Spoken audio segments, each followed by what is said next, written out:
Hello you guys! Welcome to my channel, or welcome back to my channel. For those of you that don't already know me, my name's Brittany. Nice to meet you.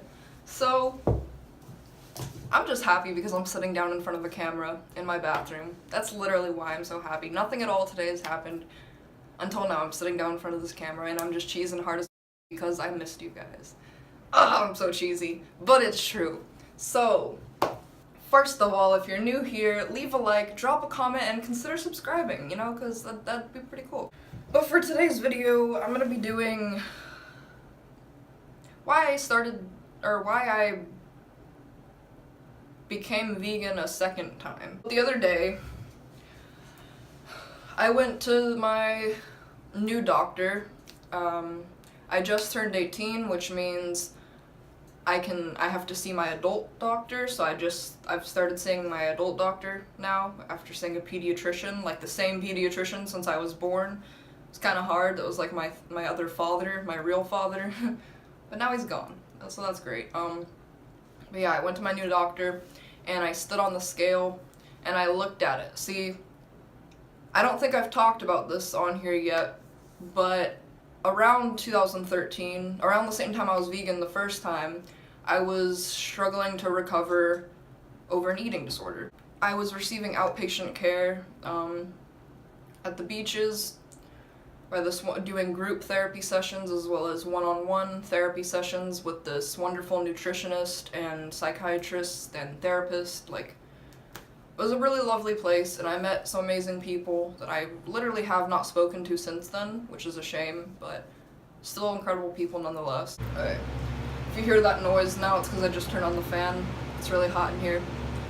In the middle of March, because it is Florida and it is currently 80-something degrees outside, meanwhile the rest of America is in snow. When I was going to therapy for my eating disorder, I was not allowed to ever look at my weight. That carried on to my primary care physician. They made it a point that whenever I would stand on the scale to be weighed, I'd have to face away from it so that the doctor could see the number and they'd write it down, but they wouldn't tell me it because even though I really wanted to know, I'd let it go to my head because numbers tend to do that with me, especially when it comes to my weight. So yeah, I recently went to my new doctor and I stood on the scale for the very first time since my eating disorder where I could see the number on the scale.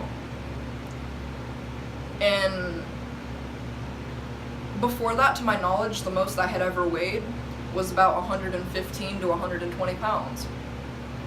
But I got on that scale and I looked at the number and it was 187, almost 190 pounds. That's not fat. Let me just say that right off the bat. That's not fat whatsoever. That's actually somewhat above the weight area someone of my age, height, and gender should be. So my doctor did tell me that I needed to lower that number, but to be careful because of my past history with eating disorders. Because, like, for once, I need to lose weight, but I need to be careful about it because it can easily go to my head. So that's pretty much one of the main reasons why I decided to go vegan for the second time, is because I sat down after that doctor's visit and I looked up all kinds of diets. So there's the keto diet, there's like the Mediterranean diet, there's the vegan diet. It's more of a lifestyle, to be honest, but it's also a diet. You know, all kinds of diets.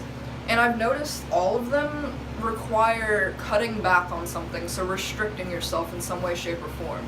Whether that be restricting calories, restricting sodium, fats, whatever the case may be. And that's not gonna work for me. I'm not sure if any of you guys have also struggled with eating disorders, but if you have, then I'm sorry, but at least you can understand somewhat where I'm coming from when I say this. I believe that being a vegan is the best diet for me to lose, or at least maintain or lose weight, because I'm not restricting anything besides things I shouldn't be naturally consuming anyway, i.e. cheese, dairy, meats. And the reason I say that is because I have so many friends and relatives that their whole life we'd buy ice cream together, we'd go out for a milkshake together, we'd do this, and all of a sudden they're lactose intolerant. Like, all of a sudden, like their whole life they were not lactose intolerant, and then all of a sudden when they reach a certain age, it seems like when they've consumed a certain amount of dairy and meat, their body just stops processing it. See, I find it really interesting how we call it being lactose intolerant, but like, if you were born drinking milk from your mother's breasts, you weren't lactose intolerant then. So I feel like we're not really lactose intolerant, we're just not baby cows, you know? So basically, I don't think people are actually lactose intolerant. I'm pretty sure that it's just we're not meant to be drinking the milk of another species, and so our body rejects it because it's a foreign. That's just my thought on that, because it's just super weird how a whole bunch of my friends and relatives were. Anyway, so that's another reason why my body, I get gas whenever I eat cheese and like dairy, even though I love it so much. So being a vegan cuts out the dairy, cuts out the meat, cuts out all of that. So in a way, I'm still restricting, but with the vegan diet, you can, depending on your metabolism, you can pretty much eat a copious amount of plant food, and for one, it's going to fill you up a lot quicker than meat or dairy products will. So you're not going to find yourself eating as much to fill up the same. So basically, if I were to eat a veggie burger, it'd take like one veggie burger to fill me up. Whereas if I could eat 2 regular McDonald's burgers and probably still go for a third one. Get what I'm saying? So basically, the plants have more fiber in them, so they're going to fill you up really quickly. So you don't have to eat as much to feel the same level of fullness. But sometimes I'll be munching, so I'll keep eating, like even after I've reached that full point, just because I want the flavor. If I did that with a meat and dairy-based diet, I'd gain a really quick amount of weight, like really quickly. Whereas if I just started snacking and, stuffing myself full of plant-based foods, the likelihood of me suffering consequences from that versus binging on animal-based foods, it's way different. So basically, of all the diets that I saw available on the internet, the vegan diet just seemed the best for me to maintain / lose a little bit of weight, because it's least likely to trigger my anorexia and bulimia, basically. Because I'm able to still eat a good amount of food and not feel like crap for eating it, basically, if that makes any sense. That, and I'm not really restricting myself as much. I'm not having to look at the food label and count how many calories I'm going to consume that day. Instead, I'm just looking at the label to see if there's eggs, milk, or cheese, or meat in the food. So yeah, that, and recently I watched this one video, and I can't just say that, I watched this one video and it made me paranoid, but like, I watched this one video on YouTube about, I'll try and link it in the description if possible, but it basically talked about how we've started feeding cows, the cows that we eat, like the livestock, for burgers and stuff, we've begun to feed them corn. It was corn. And what happens is cows in the wild do not eat corn. They're not meant to eat corn, like especially a diet consisting of nothing but corn.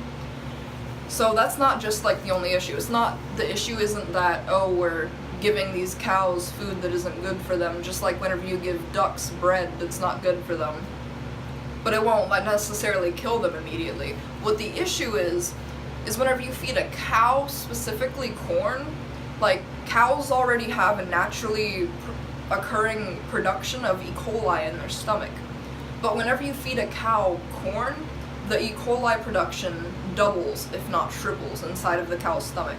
So recently there have been a lot of bouts of E. coli and food poisoning and all this other junk, especially from fast food restaurants. And the main reason for that is because we're feeding our livestock, these cows, corn. And for one, that's not good for them. It's like feeding a duck bread that's not good for them. But that's not really the main issue. It's the fact that we're eating the cow after feeding it something that's going to speed up the production of E. coli, which is what gives you salmonella and other food poisoning. And if you've never had any of that, you lucky. but let me just tell you, you will be on the toilet spewing out both ends for hours on end. Another thing about vegan food is you can't under or overcook it. So like, if I pull my tofu out of the fridge, if I pull my tempeh out of the fridge, I go to cook that stuff up, I could eat it raw. And I still wouldn't get sick. It wouldn't taste very good at all, but I could eat it and I wouldn't get sick. You see what I'm saying? Like, with meat and dairy products, like, you have to cook it, and you have to make sure it's cooked all the way through, and it takes a really long time. Cooking vegan food can take an equally as long, if not longer time, because of all the seasoning and stuff that you want to put in it to make it taste good. But really, you don't ever have to worry about under or overcooking your food, because it can't really spoil that way. It can spoil from, like, you know, being left out because it's perishable, but it won't, like, if you make vegan cookie mix, you can eat it raw because there's no egg, there's none of that stuff. So you can literally eat your vegan cookie mix raw and not worry about getting salmonella from the raw eggs. That's just one example.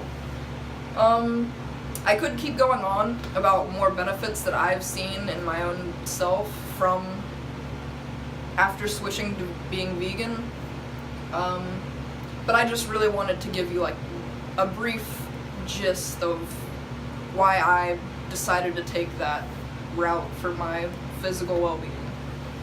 That's not to say that the vegan diet is for everybody, because there are some people out there who, you know, are lacking in certain vitamins that they can only get from meats or dairy, or in which case, don't do the vegan diet. And or if you can, then make sure, you know, you're taking vitamin supplements, make sure that you're getting all of the stuff that you wouldn't be getting, you know, with just the plants. I do want to let me know if you guys want to see a video where I talk about how to get all of those nutrients as a vegan. Let me know if you want to see some vegan recipes. Like, I know the main issue I had with being vegan and keeping up with it was I wanted chocolate chip cookies, I wanted milk, I wanted brownies, I wanted basically all that good, like ice cream, I wanted all of that. So this time around, being a vegan, I did extra research. So I have tons and tons and tons of recipes for vegan ice cream, vegan this, that, and the other, and I promise you it tastes just like, if not better, than the real thing. So just drop a comment, leave a like, and let me know if that's something you're interested in watching. As always, thank you guys so much for watching. Have an amazing rest of your day.